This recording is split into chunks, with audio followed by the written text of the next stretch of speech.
战友聚会上，那段来自边境线的诡异视频成了我末日拼图的最后一块。视频里，那个壮硕的偷渡客被按在地上，身体不规则的抽搐，喉咙里发出野兽般的嘶吼，双眼没有焦距，却死死盯着镜头外的活物。更让我头皮发麻的是，他被制服前嘴角咧开的一个僵硬、不属于人类的微笑。结合新闻里新型狂犬病的零星报道和部队内部流出的异常伤亡事件，我猛地掐灭了烟头。别人当它是奇闻，我却嗅到了战争和灭绝的气息。世界即将沦为猎场，而我必须成为最顶尖的猎人。震耳的音乐和熏人的酒气，几乎要把这家老兵烧烤的屋顶掀翻。我叫林峰，前特种部队侦察兵，身上留下的伤让我提前告别了军旅生涯，现在经营着一家半死不活的安保公司。今天是我退伍后规模最大的一次战友聚会，来的都是过命的兄弟，只是如今散落在天南地北，穿着不同的制服。鹏哥，想啥呢？来，走一个。张鹏举着酒杯，他现在是市局刑侦队的副队，肚子比在部队时圆了2圈。我端起酒杯和他碰了一下，烈酒入喉，像一团火。最近真是邪门了。张鹏放下酒杯，擦了擦嘴角的油光。上周抓了个小子，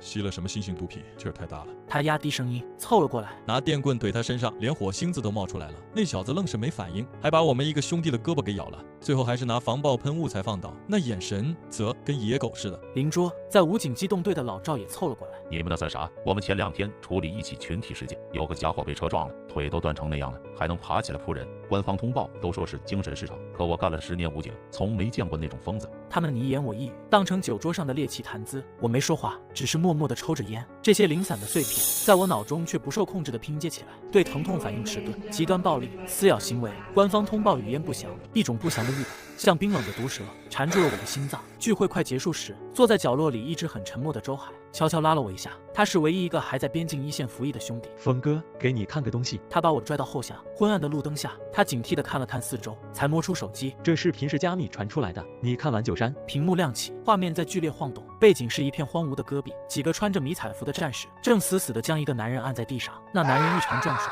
像一头棕熊，可他身体扭曲的幅度完全超出了人类的关节限制，他的喉咙里发出呵呵的嘶吼，根本不是人声。镜头拉近，我看到了他的脸，一双浑浊的眼睛里没有任何神采，却死死地盯着镜头之外的某个方向，充满了最原始的对血肉的渴望。最让我浑身汗毛倒竖的是，他被死死按在地上时，嘴角竟然咧开了一个弧度，那是一个僵硬的、不属于任何人类情绪的微笑。这是前天晚上抓到的偷渡客，没有麻醉枪，根本控制不住。周海的声音有些发颤。后来他挣脱了，咬伤了我们2个人，现在那2个兄弟还在隔离，高烧不退，胡言乱语。视频结束了，屏幕按了下去，我脑子里轰的一声，那些来自强力部门的兄弟们口中的怪事，新闻里一闪而过的新型狂犬病报道，部队内部流出的异常伤亡事件，以及眼前这个来自边境线的诡异视频，所有的拼图在这一刻完整了。我猛地将烟头摁在墙上，火星瞬间熄灭。非传统生物战争，一个在部队内部培训时被当成遥远威胁的词汇，在我脑中炸响。别人当它是奇闻异事，我却嗅到了战争和灭绝的气息。这个世界即将变成一个巨大的猎场，而我必须成为最顶尖的猎人。峰哥，你怎么了？脸怎么这么白？周海被我的反应吓了一跳，我没回答他，只是拍了拍他的肩膀，转身就走。峰哥，你去哪儿啊？还没喝完呢。身后传来战友的呼喊，我没有回头。回到家，我反锁上门，打开电脑，开始疯狂搜索全球范围内任何不起眼的角落里可能存在的类似事件。果然，在一些需要翻墙才能访问的犄角旮旯论坛里，我找到了零星的线索：南美雨林里的失踪科考队，非洲某国的村庄屠杀，东南亚出现的狂躁症。所有的报道都被迅速压制，或者用各种荒唐的理由搪塞过去。但那些细节与我今晚看到听到的一切严丝合缝。我没有丝毫犹豫，我打开银行账户，开始清算我名下所有的资产。安保公司卖，市区的房子卖，手里所有的股票和基金全部抛售。我需要现金，大量的现金。手机响了，是张鹏打来的。喂，林峰，你小子跑哪儿去了？是不是喝多了，一声不吭就溜了？电话那头的声音带着醉意和笑骂。我深吸一口气，让自己的声音保持平稳。张鹏，如果信我，从现在开始准备好至少3个月的食物和水，别出门，看好老婆孩子。电话那头，张鹏的笑声戛然而止。你说啥呢？信我。我说完便挂断了电话。我知道他不会信，没有人会信。窗外是城市的璀璨灯火，车水马龙，一派和平景象。可我知道，这最后的晚宴就要结束了，而我是那个唯一提前离席的孤独预言家。第2天一早，我就打印出了一张长达10几页的物资清单，小到针线、手术刀片，大到柴油发电机、太阳能电池板、真空包装的军用口粮、高蛋白能量棒、脱水蔬菜，各种抗生素、止痛药、碘伏、绷带，还有大量的复合维生素、净水设备和足够使用1年的滤芯、电池、燃料、工兵铲、消防斧。我把安保公司的2辆厢式货车开了出来，开始了这场疯狂的采购。这更像是一场战争动员，但我一个人不够，我需要一个团队。我只打了3个电话，第一个打给了陈月，他是退伍的军医，外科手术水平极高，现在在市3甲医院当主任医师。林峰，你把公司卖了，还抵押了房子，你疯了！电话那头，陈月的声音冷静但充满质疑。我没多解释，只说了一句话：半小时后到我公司给你看样东西。第2个电话打给了王凯，我们都叫他胖子，他曾是部队里的技术大拿，精通机械和电子，退伍后自己开了个汽修厂。峰哥，啥事儿啊？我这儿正给一辆帕拉梅拉换机油呢，这活儿精细。放下你的帕拉梅拉，马上滚到我公司来，不然我把你那些宝贝模型全砸了。别，我的强袭自由，我马上到。第3个电话打给了李铁，和我一样也是侦察兵出身，身手利落，性格沉稳，现在给人当保镖。电话接通后，我只说了4个字：一级战备。李铁沉默了2秒，回了2个字：收到。半小时后，我那已经搬空的办公室里站着3个人，陈月抱着手臂，眉头紧锁，一脸我看你到底要搞什么鬼的表情。胖子王凯气喘吁吁，满头大汗，心疼他的限量版模型。李铁则像一杆标枪，站在角落，沉默不语，但眼神已经进入了战斗状态。我没废话，把周海发我的视频投到了墙上，然后将我整理的所有全球异常事件数据一一罗列出来。传染途径不明，但大概率是体液接触，潜伏期最短可能只有几小时。被感染后，人体高级神经中枢会被完全摧毁，失去痛觉和理智，只剩下最原始的攻击和进食欲望。我指着视频里那个偷渡客被子弹击中后依旧毫无反应的身体细节，进行着专业的军事分析。这不是狂犬病，也不是什么新型毒品，这是一种生物武器。办公室里死一般寂静，胖子脸上的嬉皮笑脸早就没了，嘴巴张得能塞进一个鸡蛋。李铁的拳头不知不觉已经攥紧，陈月的脸色由怀疑转为震惊，最后变成了一片煞白。他是个医生，他比任何人都清楚我这些分析意味着什么。病毒彻底重构了人体的应激反应机制，这在现代医学上根本不可能。他喃喃自语，然后猛地抬头看我。我加入。胖子咽了口唾沫，看着我。峰哥，你确定不是在拍电影？我看着他的眼睛，一字一句地问：我什么时候骗过你？胖子深吸一口气，一拍大腿：干了！妈的，反正我那破汽修厂也开够了，这可比修车刺激多了。李铁从始至终只说了一句话：计划是什么？我的核心团队正式形成。接下来的几天，我们开始了与时间的赛跑。囤积物资只是第一步，最关键的是武器。我动用了退伍后积累的所有地下人脉，联系上了一个外号叫蝎子的军火贩子，交易地点在城郊一个废弃的化工厂。我和李铁2个人去的，胖子则在几公里外的高地上用无人机进行高空侦察。蝎子是个瘦小的中年人，眼神阴鸷，身边跟着4个彪形大汉。林老板，好久不见，发这么大财也不关赵兄弟。他笑呵呵地说道，但笑容里藏着刀。废话少说，东西呢？我提着一个装满现金的箱子，他拍了拍身后的几个大木箱。我走过去，打开其中一个，崭新的95式自动步枪，枪身上还涂着出厂的防锈油。另一个箱子里是92式手枪和一排排黄澄澄的子弹。我要的东西呢？蝎子打了个响指，一个小弟递过来一个更小的金属箱，我打开，里面是6个黑色的消音器。在即将到来的末日里，枪声会像黑夜里的灯塔，吸引来无穷无尽的麻烦。无声的猎杀才是生存之道。货款2清，我把现金箱踢了过去。蝎子的一个手下正要去捡，却被他拦住了。林老板，最近手头有点紧，兄弟想跟你借点钱花花。他话音刚落，他身后的4个大汉以及工厂暗处同时冒出来7、8个人，手里都端着枪，气氛瞬间凝固。我面无表情，只是对着衣领的微型麦克风轻轻说了一句：胖子，B计划。蝎子脸上的笑容还没来得及扩大，他的手机就响了。他疑惑地接起电话，里面传来一个他老婆惊恐的哭喊声：老公，救我！我们家门口停了一辆黑色的车，车上的人说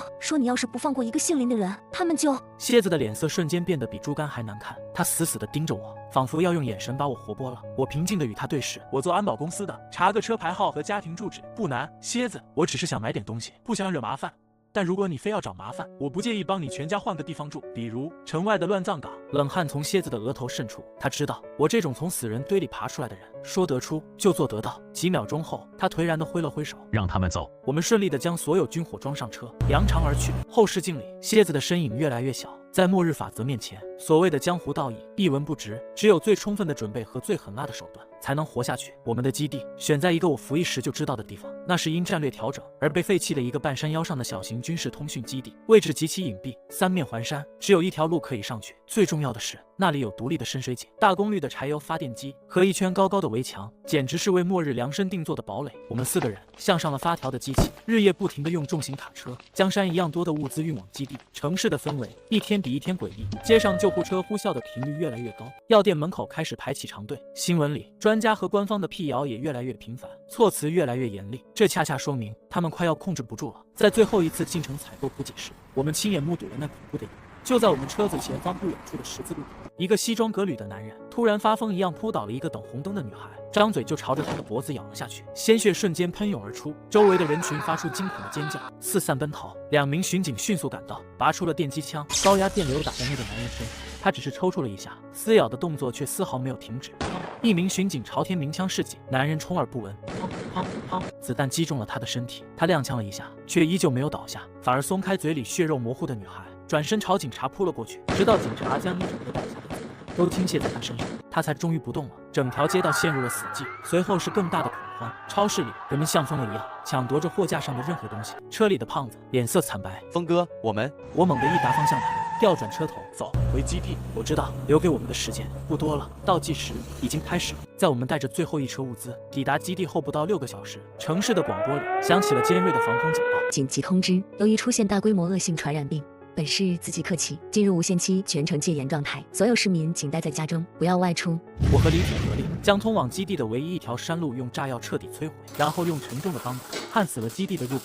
轰隆一声巨响，钢铁大门彻底闭合，世界被隔绝在外，我们也成了这座孤岛上的囚徒。基地里，胖子王凯迅速架设好了他改装过的卫星天线，连接上了一台大功率的信号接收器，这是我们与那个正在崩溃的世界唯一的联系。电视信号最先中断，屏幕上只剩下一片雪花，紧接着互联网也彻底瘫痪，只有断断续续的军用无线电频道里还传来一些绝望的讯息：请求支援，我们被包围了，他们太多了啊！这里是精灵路防线，我们快顶不住了。重复，精灵路防线即将失守。呼叫总部，呼叫总部，将军已经，将军！一声凄厉的惨叫后，频道里只剩下沙沙的电流声。胖子关掉了无线电，整个指挥室里一片死寂。我们4个人谁都没有说话。曾经繁华的世界就这样在我们眼前一步步走向毁灭。悲伤和恐惧是没用的，活下去才是唯一的任务。开工！我一声令下，打破了沉寂。李铁和胖子立刻投入到紧张的工作中。胖子负责修复那台巨大的柴油发电机。轰鸣声再次响起时，整个基地亮起了灯光。那一刻，我们仿佛重获新生。他还检查了深水井和过滤系统，清澈的水流从管道里涌出，这是我们生命最重要的保障。李铁则带着我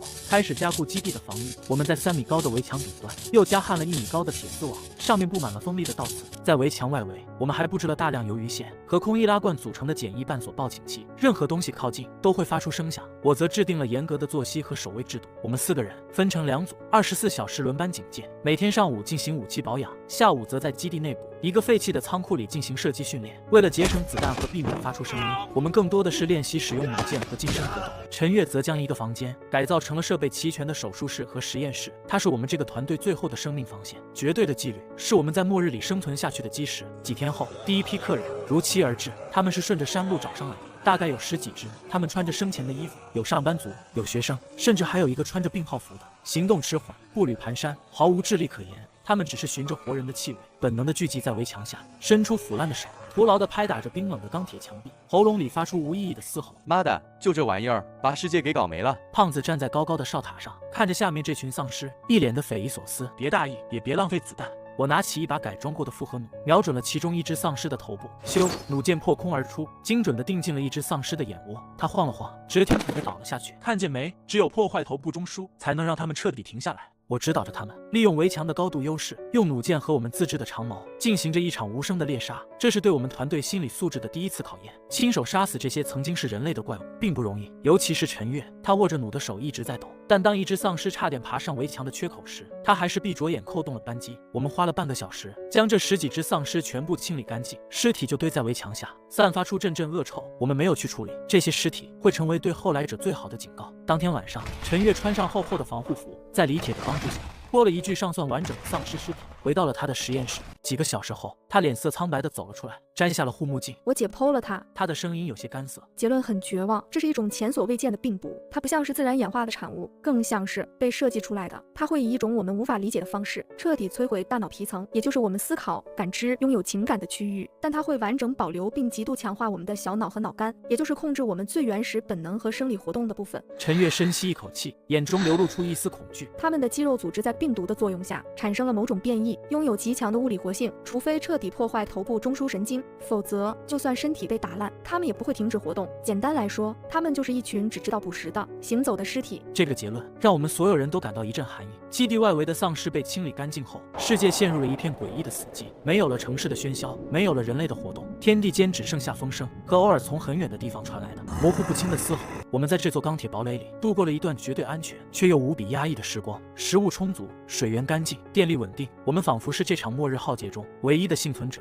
但我的内心却一天比一天感到不安。我站在哨塔上，用望远镜眺望着远方沦陷的城市废墟。敌人真的就这么简单吗？这种行动迟缓、毫无智力的行尸走肉，真的能让装备精良的现代军队在短短几天内就全线溃败吗？不对劲，这其中一定有我们还不知道的东西。这片死寂不是结束，它更像是暴风雨来临前那令人窒息的宁静。真正的敌人还没有登场，基地里的生活在绝对的纪律下进入了一种诡异的平稳，但这种平稳就像是踩在薄冰上。陈月找到了我，他的表情很严肃。林峰，我们有麻烦了。他递过来一张打印的药品清单。我检查了所有医疗物资，我们缺少一种关键的广谱抗生素。普通的伤口感染还能处理，但如果出现复杂的腹腔感染或者深度创伤，没有它，死亡率几乎是100%。我接过清单，上面只有一个拗口的化学名称。陈月指着那个名字。我查过资料，离我们最近的只有镇上的中心医院药库才可能有储备。我看着地图上那个被红笔圈出的小镇，沉默了。外出意味着要重新踏入那个已经沦陷的世界，但我们别无选择。胖子，准备无人机；李铁，检查车辆和武器；陈月，整理一份详细的药品清单，除了抗生素，所有急需的都列出来。命令被迅速执行。这次行动，我和李铁是战斗主力，陈月作为医疗专家必须同行，只有他能最快找到我们需要的药品。胖子留守基地，负责无人机侦察和通讯支持。不是吧，峰哥，又把我扔家里看门？胖子一边调试着无人机，一边哭丧着脸。你可是咱们的天眼，比我们都重要。我拍了拍他厚实的肩膀，家里交给你，我放心。他嘿嘿一笑，不再抱怨，熟练地操作着设备。放心吧，峰哥，一只苍蝇都别想从我眼皮子底下溜过去。我们驾驶的是一辆经过胖子魔改的越野车，车身加焊了钢板，轮胎换成了防刺的军用轮胎，车头装了巨大的撞角。最重要的是，发动机的声音被他调教到了最低，车子像一头沉默的钢铁野兽，滑入了死寂的小镇。街道上，撞毁的汽车歪七扭八地堵塞着道路，几个游荡的普通丧尸闻到了活人的气息，迟缓地转过身，朝我们围了过来。我没有减速，直接从他们身上碾了过去，车身只是轻微地颠簸了一下。医院的大门敞开着，像一张择人而逝的巨口。我们下了车，浓重的血腥味和腐败的气味扑面而来，几乎让人窒息。戴上口罩，注意脚下。我低声提醒，同时举起了加装了消音器的95式步枪。李铁在我身后端着同样的武器，为我警戒侧翼。陈月则紧跟在他身后，手里紧紧攥着一把手枪。医院大厅里一片狼藉，地上到处是干涸的血迹和散落的杂物。走廊深处挤满了密密麻麻的丧尸，他们穿着病号服，医生白大褂，护士服，漫无目的的拥挤推搡，喉咙里发出令人牙酸的嘶吼。太多了，硬闯不行。李铁压低声音说。我打了个手势，指向2楼的窗户。我们退到外面，我用手里的军用弩将一根带着绳索的钩爪射向2楼的窗沿，钩爪牢牢地卡住了。我第一个攀了上去，李铁和陈月紧随其后，从2楼潜入，避开了大厅里最密集的尸群。黑暗地走廊里，我们像3个幽灵交替掩护，无声的前进。时不时有零星的丧尸从病房里晃出来，我和李铁会用最快的速度，以消音武器或者军用匕首，精准地破坏他们的头部。整个过程安静的只剩下我们自己的心跳声。陈月的脸色有些发白，但他没有发出任何声音，只是紧紧地跟在我们身后。药库在住院部的地下1层，我们花了将近1个小时才清理出一条通往地下室的楼梯。药库的大门是厚重的铁门，被从外面锁住了。李铁从背包里拿出小型的液压钳，咔嚓一声轻响，锁被剪断。我们成功了。药库里堆满了各种药品，像一座宝山。陈月对照着清单，迅速找到了我们需要的那种抗生素，还有大量的止痛药、绷带和其他外科用品。我们用3个巨大的登山包装得满满当当。任务完成，所有人都松了一口气。就在我们准备原路返回时，一阵微弱的哭泣声从1楼大厅的方向传了过来，那声音断断续续，充满了恐惧和无助。我们3人对视一眼，我立刻打出手势，示意原地警戒。我悄悄摸到楼梯口，探头向下望去，大厅的导诊台下面，一个穿着单薄病号服的年轻女孩正蜷缩在那里，抱着膝盖，瑟瑟发抖。她看起来很干净，脸上还带着泪痕，眼神里满是惊恐，像一只在暴风雨中迷失的小鹿。是个幸存者。陈月压低声音，语气里带着一丝激动和怜悯。我们得救她。李铁也点了点头，觉得应该带上她。我没有说话，只是举起了枪，瞄准了那个女孩。别动！我的声音不大，但在空旷的大厅里却异常清晰。待在原地，女孩被我的动作吓了一跳，身体抖得更厉害了。陈月和李铁都愣住了。林峰，你疯了，他只是个孩子。陈月忍不住喊了出来。李铁也皱起了眉，不解地看着我。峰哥，女孩的哭声更大了，带着哭腔哀求道：“求求你们，救救我！我一个人在这里躲了好几天了。”她的声音听起来那么可怜，足以让任何一个铁石心肠的人动容。但我的枪口没有丝毫动摇，我的目光像刀子一样，一寸一寸地刮过她的身体。你叫什么名字？我叫小雅。怎么活下来的？我一直躲在这里，不敢出去，他们看不见我。她的回答天衣无缝，充满了劫后余生的恐惧。陈月看我的眼神已经带上了责备，我却缓缓地开口，声音冷得像冰：“你的演技很好，但你犯了3个错误。”女孩的哭声停顿了一下。这几天夜里气温骤降，医院里跟冰窖一样，室内温度也就几度。你穿着这么单薄的病号服，嘴里却没有呼出任何白气。第二，我刚才用战术手电晃了你的眼睛，你的瞳孔在强光刺激下没有一丁点的收缩反应。第三，也是最致命的一点，我的目光落在他那件干净的过分的病号服上。这家医院的丧尸密度有多大？我们一路过来如履薄冰，你一个手无寸铁的女孩子，在这里躲了好几天，身上却连一滴血渍都没有沾到，你当我是傻子吗？女孩的哭声戛然而止，她缓缓地抬起头，那张梨花带雨的脸上，惊恐和无助的表情，如同融化的蜡像一样，一点点地褪去，取而代之的是一种非人的、冰冷的，仿佛在观察实验动物的诡异微笑。她的喉咙里发出一种干燥的，如同砂纸摩擦般的低语，那声音和她清秀的外表格格不入，像是从另一个维度的生物口中发出。聪明的猎物。话音未落，她的身体以一个完全违背人体工学的反关节角度，猛然从地上弹起，10根手指的指甲瞬间爆长，变得乌黑尖利，化作10把锋利的短刀，直扑我的面门，速度快到极致。我毫不犹豫地扣动了扳机，90、50步枪的子弹精准地钻进了他的眉心，巨大的冲击力带着他的身体向后飞去，重重地撞在导诊台上，然后滑落在地。枪声在死寂的医院大厅里炸响，震得人耳膜生疼，也彻底炸碎了陈月和李铁对这个末日世界最后的侥幸。敌人在进化，他们学会了思考，学会了伪装。返回基地的路上，车里死一般寂静。李铁握着方向盘，手背上青筋毕露，陈月则缩在后座，抱着双臂，眼神空洞地看着窗外。我知道医院里那一幕对他的冲击太大了。回到基地，胖子兴冲冲地迎了上来：“峰哥，你们回来了，怎么样？顺利吗？”他看到我们3个人的脸色，把后半句话咽了回去。出事了。我把从伪装者头上取下的样本扔给了他。陈月，去实验室分析他。李铁，把所有防御等级提到最高。胖子，跟我来。当晚，我召集了所有人开会，气氛压抑到了极点。李铁和陈月脸上还残留着后怕的神色，他们都清楚，如果不是我最后关头保持了绝对的冷静，我们3个可能已经都交代在医院里了。从今天起，我们对敌人的定义必须改变。我指着屏幕上那张诡异的笑脸，我把它命名为伪装者。他们不再是无脑的行尸走肉，他们是狡猾的、懂得思考的猎手。他们会利用我们的人性、我们的同情心来捕杀我们。会议室里针落可闻。几个小时后，陈月从实验室里走了出来，脸色比之前更加苍白。我解剖了他的大脑，他声音干涩地汇报着结果。他的脑部结构发生了2次变异，大脑皮层虽然依旧萎缩，但某些区域出现了类似人类的复杂神经元连接，比我们之前解剖的普通感染体要复杂得多。这种结构更加原始，也更加高效，完全服务于捕猎和伪装。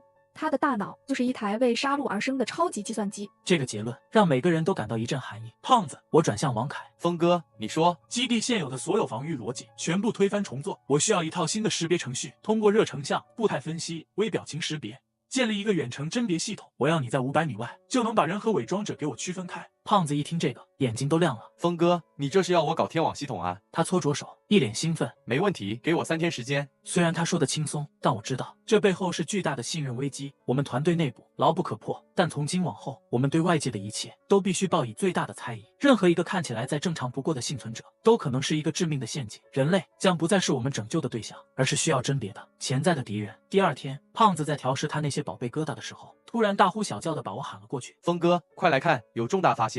我走到他的控制台前，屏幕上一条诡异的波形正在跳动。这是我把音频接收器的灵敏度调到最高，过滤掉所有已知频段后捕捉到的一种信号。胖子指着屏幕，神情激动。这是一种极低频率的脉冲信号，有点像海豚的声呐。我怀疑这可能就是伪装者之间的一种通讯方式。我盯着那条波形，心里掀起了惊涛骇浪。通讯，这意味着他们不是单独行动的猎手，他们是一个群体，一个有组织、有纪律的族群。战争已经进入了第2阶段，情报战和心理战。我把所有人叫到训练场，从今天起，训练内容改变。我把几张打印出来的人脸照片贴在靶子上，这些是网上能找到的，在不同光线和角度下，人类做出的各种微表情。你们要练习的是在1秒钟之内分辨出哪些是真实的，哪些是伪装的，同时增加快速反应射击以及应对突发近距离偷袭的模拟训练。记住，你们的敌人可能上1秒还在对你哭泣求饶，下1秒就会要了你的命。任何松懈和侥幸都将导致团灭。所有人的眼神都变得凝重起来，那份劫后余生的压抑正在慢慢转变为一种更加坚韧和冷酷的东西。就在我们全身心投入到新一轮的备战中时，一个不速之客打破了基地的宁静。那天我正在哨塔上警戒，基地的无线电里突然传来一阵滋滋啦啦的电流声，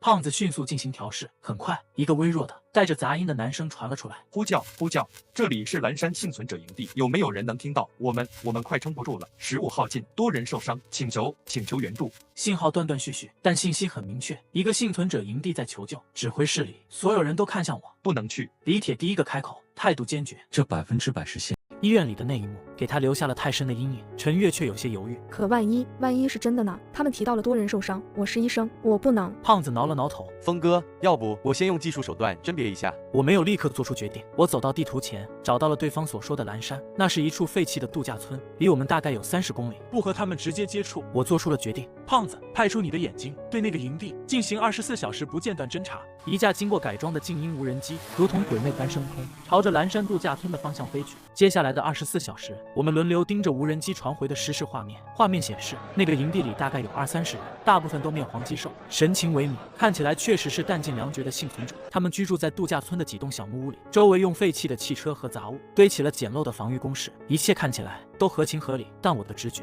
却感到一丝不对劲。我让胖子将画面放大，仔细观察每一个人的行为细节。很快，我发现了一点：营地里有2个人，一个高个子男人，一个看起来很普通的女人。他们和其他幸存者一样，看起来很虚弱，但每当无人机从他们头顶飞过时，他们总会下意识的用极其微小的动作避开镜头，而且他们在营地里行走、拿取东西时的一些习惯性小动作，显得过于标准、过于经济，没有一丝多余的动作，就像是经过严格训练的士兵，或者说像是捕食前节省体力的猎豹。是伪装者，我得出了结论。妈的，真被峰哥你猜中了！胖子骂了一句。那我们怎么办？直接不管他们了？陈月问。不，我摇了摇头。我要把这2颗钉子拔掉，而且我还要知道他们到底想干什么。我拿起无线电，切换到对方的频率。这里是堡垒，我们收到了你们的求救信号。我的声音经过了处理，听起来沉稳而有力。对面传来一阵欣喜若狂的欢呼。太好了，感谢上帝！你们有多少人？能不能送些食物和药品过来？我们可以提供少量食物。我平静地回答。但为了安全，你们必须派1-2个人到指定的地点来取。我报出了一个坐标，那是一片开阔的平地，距离我们基地和他们的营地都有一段距离。最重要的是，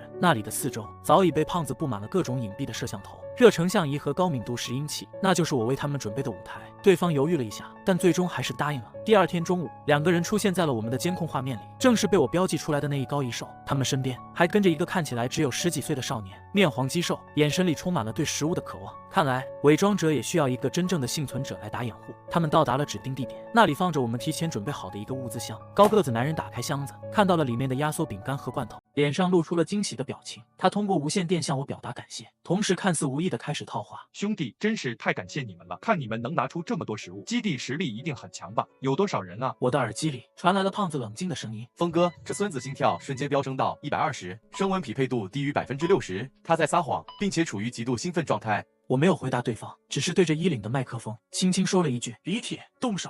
说道。远在800米外的一处山坡上，趴在伪装网下的李铁通过狙击镜牢牢锁定了那个高个子男人。就在那2个人准备带着物资和那个少年返回时，咻！一声轻微的、几乎可以忽略不计的破空声响起，高个子男人的脑袋像是被无形的重锤击中，猛地炸开一团血花。他身边的那个女伪装者甚至还没反应过来，第2哈消音狙击弹就精准地穿透了他的太阳穴，2具尸体直挺挺地倒了下去。整个过程不到2秒，那个幸存者少年吓得一屁股坐在地上，脸上血色尽失，裤裆瞬间湿了一片。他惊恐地看着我们从暗处走出来，嘴唇哆嗦着，一个字也说不出来。审讯室里空气是凝滞的。那个从蓝山营地救回来的少年名叫刘浩，此刻正裹着厚厚的毛毯，眼神依旧涣散。他哆哆嗦嗦地捧着一杯热水，花了很长时间才把那个人间炼狱般的故事拼凑完整。他们不是一开始就在的，那2个人，一男一女，是后来加入的。他们很会说话，很会帮忙。男的叫强哥，很快就成了营地里除了首领外最有威信的人。然后营地里就开始死人了，每次都是晚上，落单的人第2天就找不到了。首领组织人手去找，什么都找不到，连血迹都没有。营地里开始恐慌，互相猜忌。强哥就在这个时候站出来，说是有人偷了食物跑了，还挑拨说首领无能。很多人信了他。再后来，首领也失踪了，强哥就成了新的首领。从那天起，我们就成了他圈养的食物。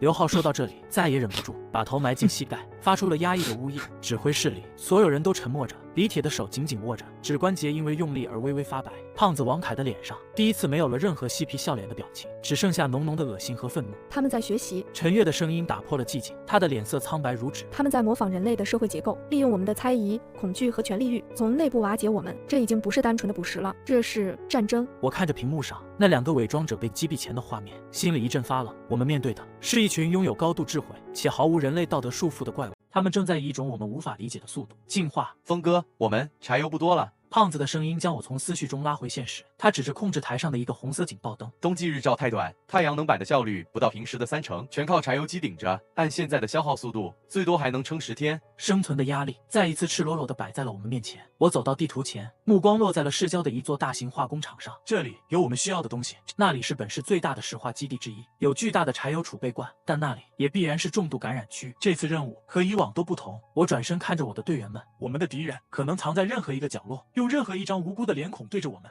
胖子，你需要给我们一点技术支持。胖子立刻明白了我的意思，眼睛一亮，交给我，峰哥，我连夜给你们搞几副新玩具出来。第2天出发前，胖子把3副看起来极具科幻感的战术木镜交到我们手上，我管它叫真实之眼。他得意地拍着胸脯，集成了微型热成像和步态分析模块，通过我编写的算法，可以初步预警异常目标。虽然还不能100%确定伪装者，但只要对方的体温、心率或者走路姿势有异于数据库里的正常人，目镜就会发出警报。可以啊，胖子，你这是要上天啊！我拍了拍他的肩膀，这东西来得太及时了。那必须的，我可是你们的天眼。胖子嘿嘿一笑，我们3人，林峰、李铁、陈月，再次驾驶着那辆改装过的越野车，驶向了未知的危险。化工厂巨大的烟囱像一把把刺向天空的利剑，在阴沉的天空下显得格外狰狞。整个厂区死一般寂静。我们戴上真实之眼，眼前的世界瞬间被一层淡绿色的数据流覆盖。左前方30米，热源信号异常，判定为普通感染体，数量3。右侧管道上方未发现生命体征。目镜里的提示音冷静而清晰，这让我们得以避开大部分无意义的遭遇战。柴油储备区在工厂的中心位置。当我们悄无声息地摸到那里时，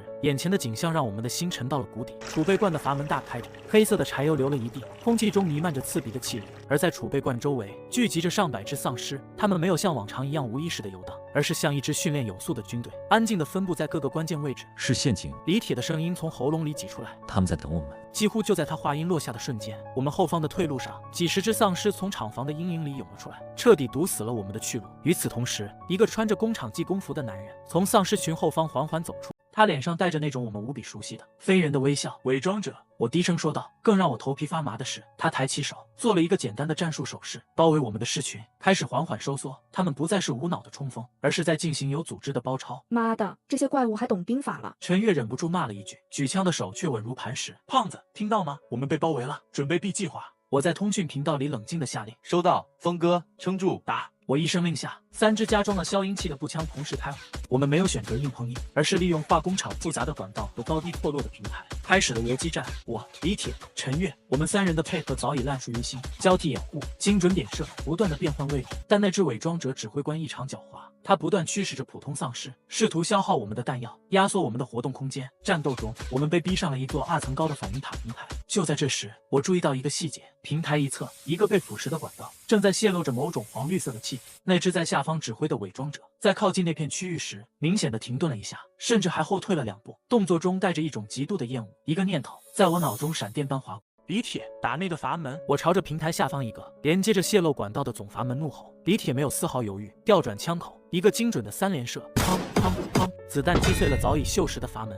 一股浓烈刺鼻的黄绿色气体瞬间喷涌而出，像浓雾一样迅速扩散，下方的尸群立刻陷入了黑暗。而那只伪装者则像是被烙铁烫到一样，发出一声不似人声的尖笑，转身就跑。他甚至顾不上去指挥他的部队。机会，走！我们趁着混乱，从平台的另一侧滑下，冲向我们的越野车。虽然没有搞到柴油，但这个发现可能比几百吨柴油更有价值。返回基地的路上，我的脑子里一直在回想伪装者面对那股气体时的反应，那不是恐惧，而是一种源自生理本能的剧烈的排斥。一回到基地，我立刻将从化工厂带回的空气样本和沾染了那化学品的布料交给了陈月。他怕这个。我只说了一句话，陈月的眼睛瞬间亮了，接下来的3天，他几乎把自己锁在了实验室里。我和李铁负责警戒，胖子则唉声叹气地计算着我们仅剩的柴油。峰哥，再不想办法，我们就要退回原始社会，钻木取火了。他哭丧着脸。第4天清晨，陈月顶着2个重重的黑眼圈，拿着一小瓶无色液体走了出来。他的脸上带着一种难以抑制的兴奋。我成功了，我从样本里分离出了那种关键的化合物，并重新合成了它。它对人类完全无害，闻起来只有一股淡淡的杏仁味。但是，他将一滴液体滴在一块伪装者的组织样本上。滋啦！那块原本还保持着活性的组织，像是被泼了浓硫酸一样，剧烈的冒着白烟，迅速蜷缩、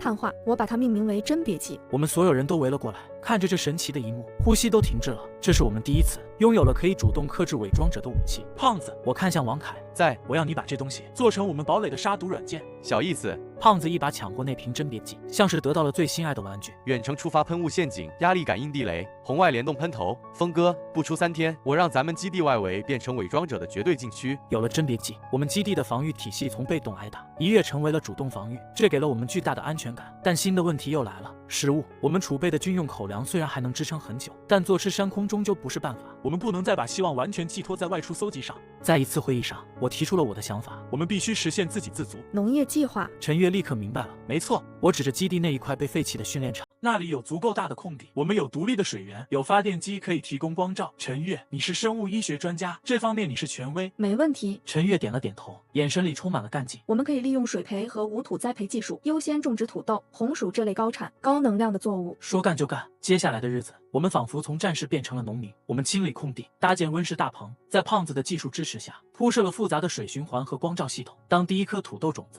在我们亲手搭建的培养槽里冒出那一点点脆弱的嫩绿时，所有人都围在那里，半天说不出一句话。胖子这个1.8米的壮汉，眼眶竟然有点红。妈的，老子长这么大，第一次觉得发芽这么好看。那一点绿色代表的不是食物，是希望，是证明我们不光能在这末日里苟活，还能亲手创造新生。就在我们为农业计划的初步成功而振奋时，胖子在通讯监听上又有了新的发现。他把我叫到指挥室，指着屏幕上一张巨大的电子地图，地图上几十条代表着伪装者低频信号的红色线条，从城市的4面8方，最终都指向了同一个坐标。峰哥，你看这些信号像不像在朝拜？我盯着那个汇集的中心点，那是在城市的最中心，曾经的地标性建筑中央电视台。他们不是散兵游勇。一个大胆的假设在我脑中成型，他们有一个蜂巢，一个指挥中心，甚至一个女王。这个结论让我们刚刚燃起的希望又蒙上了一层阴影。一个有统一指挥的智慧族群，这比一盘散沙的伪装者要可怕1万倍。然而就在这时，滋啦，一直沉默的军用加密频道突然传来一阵微弱的电流声。有信号。胖子像触电一样跳了起来，双手在键盘上疯狂操作，频率在跳动，是军用级的加密通讯。我在尝试破解。几分钟后，一个断断续续但清晰可辨的声音从音箱里传了出来：呼叫任何幸存的友军单位，这里是方舟计划最后的集结点。重复，这里是方舟，坐标昆仑山脉。信号到这里戛然而止，指挥室里一片死寂。我们4个人面面相觑，每个人的脸上都写满了震惊。我们不是唯一的抵抗者，在遥远的地方，还有一支成建制的军事力量在战斗。方舟这个名字像一道劈开黑暗的闪电，照亮了我们前方的路。方舟计划的存在彻底改变了我们的战略目标，固守基地只能是苟延残喘，找到方舟汇合人类最后的有生力量，才是赢得这场战争的唯一希望。我们必须去。我看着地图上遥远的昆仑山脉，做出了决定。从这里到昆仑，直线距离超过2000公里，开车至少要翻越半个中国。胖子泼了一盆冷水。我们现在的车，别说开到那儿，能不能开出这个省都是问题。他说的是事实，长途远征，我们需要一辆真正的移动堡垒。我可能知道哪里有。一直沉默的李铁突然开口了，他走到地图前，指着城市另一端的一个地点。这里是武警机动师的一个训练基地，我以前在这里参加过集训，那里应该有920轮式步战车。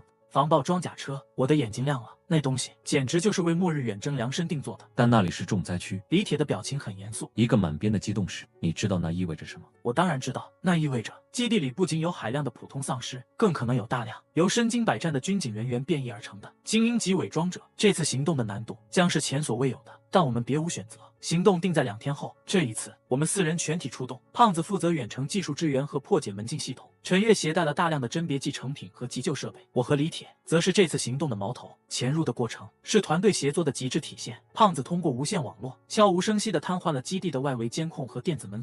陈月用我们感知出的甄别剂气雾弹，像排雷一样清理出一条安全的通道。任何藏在暗处的伪装者在甄别技面前都无所遁形。他们在暴露的瞬间，就会被我和李铁用消音武器精准清除。我们像4个配合默契的幽灵，一路有惊无险地摸到了基地的车库。巨大的地下车库里，整齐地停放着10几辆墨绿色的装甲车，像一群沉睡的钢铁巨兽。我们找到了。就在我们准备挑选一辆车况最好的装甲车时，一股强烈的危机感让我全身的汗毛瞬间倒数。小心！我大喊一声，同时将身边的陈月扑倒在地。几乎在同一时间，一道黑影从一辆装甲车的顶部猛扑下来，带着撕裂空气的厉风扑向我们刚才站立的位置。那是一个穿着武警作训服的伪装者，他的身形比我们之前遇到的任何一只都要矫健，眼神里没有丝毫疯狂，只有猎手般的冷静和致命的杀意。他保留了身为武警教官时的战斗本能，他没有嘶吼，落地后一个标准的战术翻滚，就闪到了一根承重柱后面，完美的避开了我和李铁的交叉。强敌，胖子，封锁车库所有出口。我一边下令，一边和李铁交换了一个眼神。一场恶战在所难免，接下来的10分钟是我经历过的最艰难的战斗之一。这个教官把游击战术发挥到了极致，他利用车库里复杂的环境，不断的移动、偷袭，他的每一次攻击都直指我们的要害。他甚至懂得利用枪声的回音来判断我们的位置。噗！一声闷响，李铁为了掩护正在寻找机会的陈月，左臂被那东西的利爪划开了一道深可见骨的伤口。李铁，陈月惊呼一声。我没事。李铁咬着牙，单手换着弹匣，额头上全是冷汗，不能再拖下去了。我看着那只伪装者再次消失在阴影里，一个疯狂的计划在我脑中形成。我对着通讯器低吼：“胖子，听我口令，启动为3区那辆装甲车的引擎。”收到。我猛地从掩体后冲出，主动暴露在空地上。来啊，砸住！那教官果然上当，他以为我疯了，从阴影中闪电般扑出，直取我的喉咙。就在他扑到我面前的瞬间，就是现在，轰！我身后那辆装甲车的引擎发出一声震耳欲聋的咆哮，刺眼的车头大灯瞬间亮起。那教官的动作在强光和巨响的刺激下出现了0.1秒的僵直。高手过招，胜负只在瞬间。我侧身避开他的利爪，手中的军刀自下而上，用尽全身力气，狠狠地捅进了他的下颚，贯穿了他整个头颅。战斗结束了。李铁的伤势很重，但好在没有伤到动脉。在陈月紧急处理后，我们成功启动了那辆装甲车。当这头钢铁巨兽轰鸣着冲出基地，将沿途的丧尸撞得粉碎时，我们所有人都有一种劫后余生的虚脱感。回到我们自己的堡垒，李铁和胖子不顾伤势和疲惫，开始了对这辆装甲车的疯狂改装。他们给它加装了我们所有的武器平台，车顶铺满了太阳能电池板，车身焊上了更厚的钢板，内部被改造成了一个小型的生存空间。我们给它取了一个名字——远征号。1周后，出发的前夜，所有的物资都已装车，李铁的伤也基本稳定。我们4个人最后一次站在我们亲手打造的钢铁堡垒的围墙上。山下的世界一片死寂，黑暗无边。我们即将离开这个庇护了我们数月的家，去奔赴一个2000公里外的不确定的未来。前路是深渊还是黎明，我不知道，我只知道我们必须出发。我们给那辆改装后的步战车取名远征号。出发前夜，我最后一次检查了基地的防御系统。胖子设计的自动化哨戒炮塔，像忠诚的猎犬，安静地窝在围墙的4个角落。红外线和压力感应器组成的电子绊锁，将整个基地包裹得密不透风。放心吧，峰哥，一只苍蝇想混进去，都得先问问我的键盘。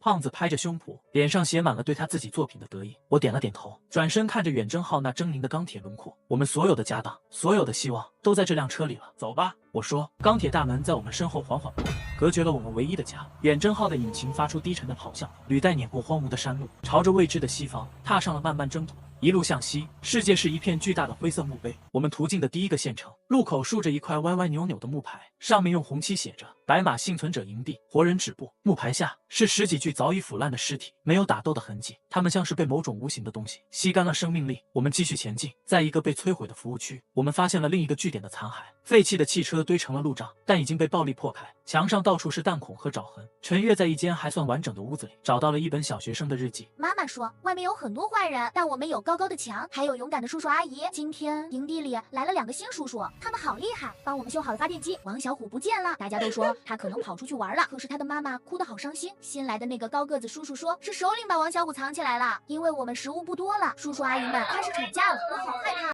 日记的最后一页只有几个用蜡笔歪歪扭扭画出来的字，别详细，微笑。字的旁边是一个用红色蜡笔画出的僵硬的笑脸。陈月合上日记本，一言不发，只是默默地将它收进了自己的背包。车里的气氛压抑得让人喘不过气。妈的，一群畜生！胖子低声骂了一句，狠狠一拳砸在控制台上。这些惨不忍睹的景象像一根根鞭子抽打着我们，也让我们更加坚定了找到方舟的决心。峰哥，有情况。胖子的声音突然变得严肃，他指着屏幕上一条不断跳动的波形。我一直在追踪伪装者的低频通讯信号，发现一个很诡异的规律。他在电子地图上拉出一条红色的轨迹线，他们的信号源，或者说信号最强的区域，和我们前进的方向几乎完全一致。所有人都凑了过来，地图上代表我们的蓝色箭头和代表信号源的红色区域正朝着同一个方向延伸，最终都指向了遥远西部的一座巨大城市。蜂巢和方舟在同一个地方。李铁皱起了眉，是陷阱还是巧合？陈月轻声问。我盯着地图，心里涌起一股强烈的不安。无论是哪一种，都意味着我们正在冲向一个巨大的漩涡中心。2天后，我们在一节断裂的高速公路上遭遇了一个单独行动的伪装者。他穿着邮政人员的制服，背着一个大大的邮包，正在荒野上快速穿行，像个信使。李铁评价道：“拦住他！”我下了命令。远征号像一头沉默的猛兽，悄无声息地从侧翼包抄过去。那信使的警觉性极高，在我们进入他侧后方500米时，他突然停下脚步，猛地回头，他的脸上没有任何属于人类的表情。下一秒，他以远超常人的速度朝着公路下的密林冲去。想跑？李铁冷哼一声，方向盘一打，远征号直接冲下路基，巨大的撞角将沿途的树木撞得粉碎。那信使在林间辗转腾挪，身手矫健的不像话。胖子，计算他的行动路线，给我一个预判点。明白。3秒后，他会出现在你左前方70米的一块岩石后。我从车顶的射击口探出身，手中的95式步枪稳稳地架在车顶。3、2，一道黑影从岩石后闪出，加装了消音器的枪口喷出一道火舌，子弹精准地命中了他的膝盖。那信使惨叫一声，扑倒在地，但他没有停下，而是像野兽一样用双手在地上飞快爬行。李铁一脚油门，远征号轰鸣着追了上去，巨大的雨带直接从他身上碾过去。陈月穿上防护服，从那堆血肉模糊的残骸里小心翼翼地提取了组织样本和他邮包里的东西。邮包里没有信件，只有一块块风干的、带着牙印的人肉。当晚，陈月的分析结果出来了，这个信使的生物信息比我们之前遇到的任何一只伪装者都要复杂。他的神经元结构出现了某种定向特化，强化了他的方向感和记忆力。他的大脑里还残留着一种独特的生物电信号，像是一个坐标。他深吸一口气，说出了我们的猜测：蜂巢是真实存在的。远征号继续向西，我们进入了一座巨大的城市废墟，这里就是地图上蜂巢和方舟信号的最终交汇点。高楼倾颓，街道被钢铁和尸骸堵塞，死寂，一种令人毛骨悚然的死寂。不对劲儿。李铁握着方向盘，眼神警惕。太安静了，连一只游荡的普通丧尸都看不到。胖子调出了热成像扫描，屏幕上瞬间亮起了密密麻麻的红色光点，它们藏在每一栋大楼里，每一个阴影下，每一个废弃的车辆后，成千上万。它们没有嘶吼，没有游荡，他们在等待，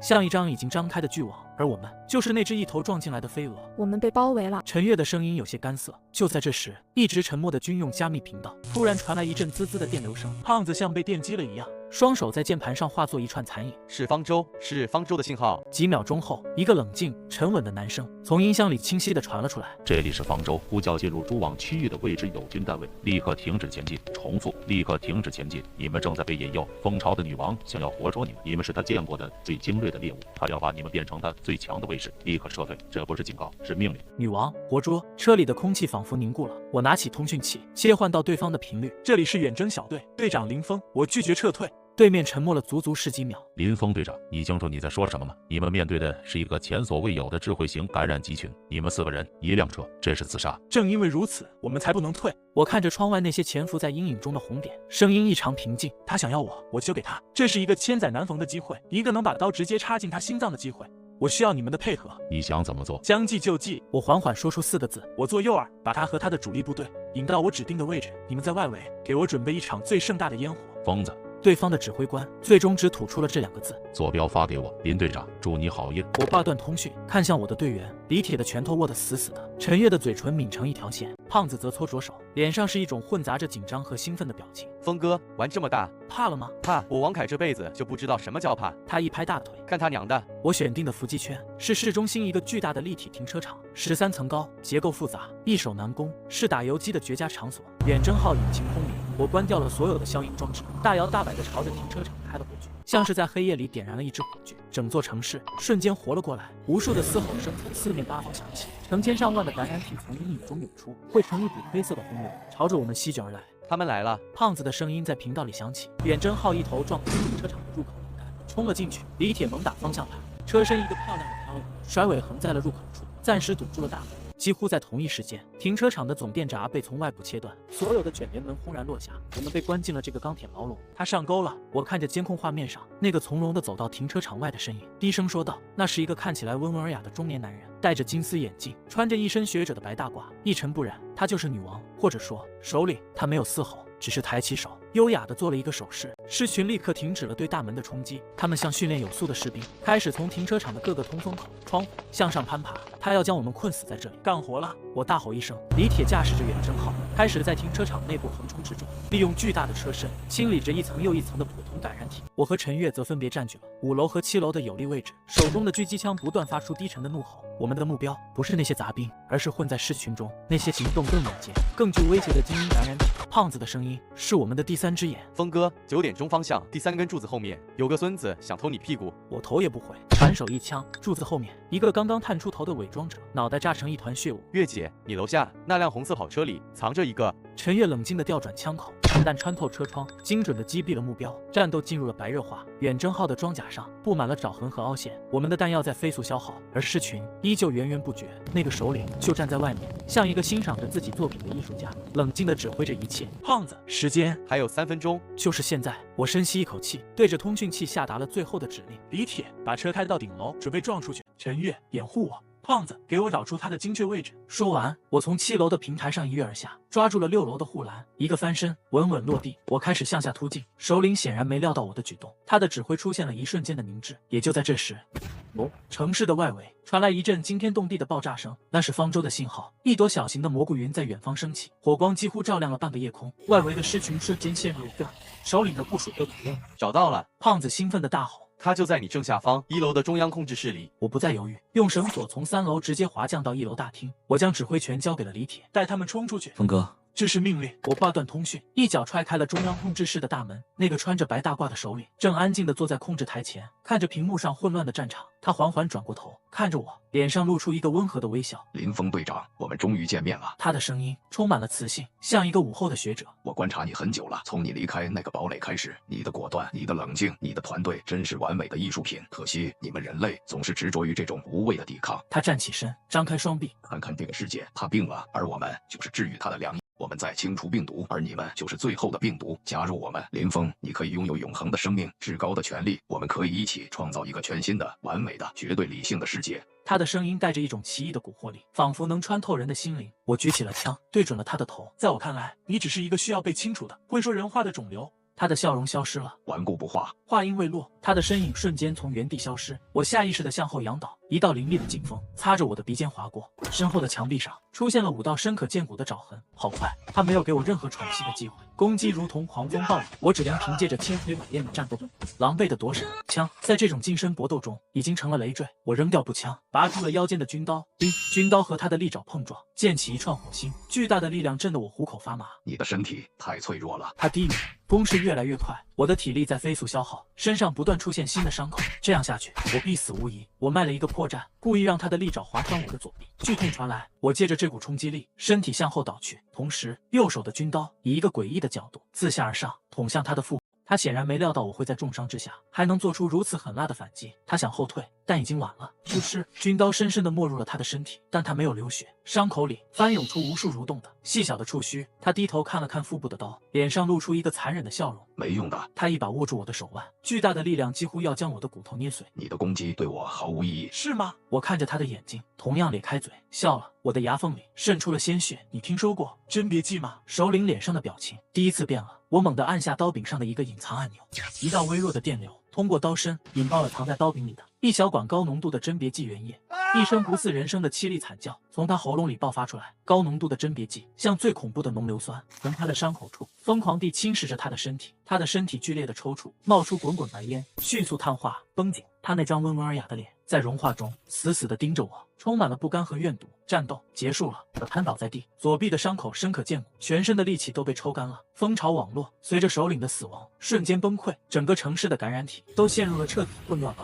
我醒来时躺在一张洁白的病床上，浓郁的消毒水味让我有种恍如隔世的感觉。陈月坐在床边，正在给我换药，眼圈红红的。胖子和李铁站在不远处，看到我醒来，都松了一口气。峰哥，你可算醒了，吓死我们了。胖子瓮声瓮气地说。一个穿着笔挺军装，肩上扛着星的中年男人走了进来，他的眼神锐利而沉稳。林峰队长，我是方舟的指挥官周振邦。他向我敬了一个标准的军礼。我代表方舟全体人员，感谢你和你的团队。我们终于找到了人类最后的抵抗力量。从周指挥官口中，我们得知了更多真相。这场灾难源于一次失控的军方生物实验，代号普罗米修斯。但现在追究这些已经毫无意义。我们被带到了方舟，那是一个隐藏在昆仑伦山脉深处的巨大的地下掩体。当我们乘坐着升降梯进入那个庞大的地下世界时，所有人都被震撼了。这里有完整的工业区，发出轰鸣的机器声，有巨大的无土栽培农场，一眼望不到头的绿色，有学校，有医院，有社区。这里是人类文明最后的火种。我们的到来在方舟引起了不小的轰动。陈月的甄别剂被视为扭转战局的关键技术，他立刻被请进了最高级别的病毒研究部门。胖子的技术能力让方舟那群老学究一样的工程师们目瞪口呆。他被任命为技术部的总工程师。李铁那过硬的军事素养和驾驶技术使他成为了方舟装甲部队的总教官。我们每个人都找到了自己的归宿。我的伤在方舟先进的医疗条件下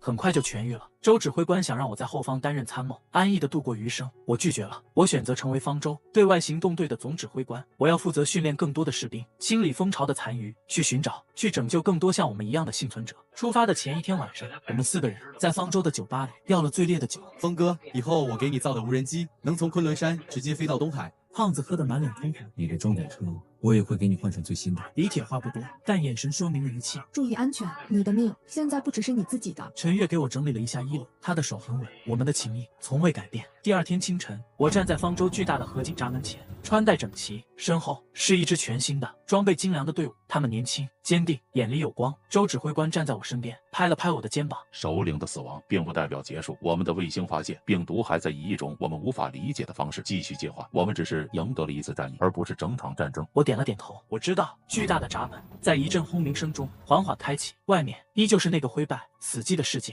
我的眼神里没有了最初的迷茫和恐惧，只剩下无尽的坚毅和责任。黎明尚未到来，但我们将是划破这无尽长夜的第一道光。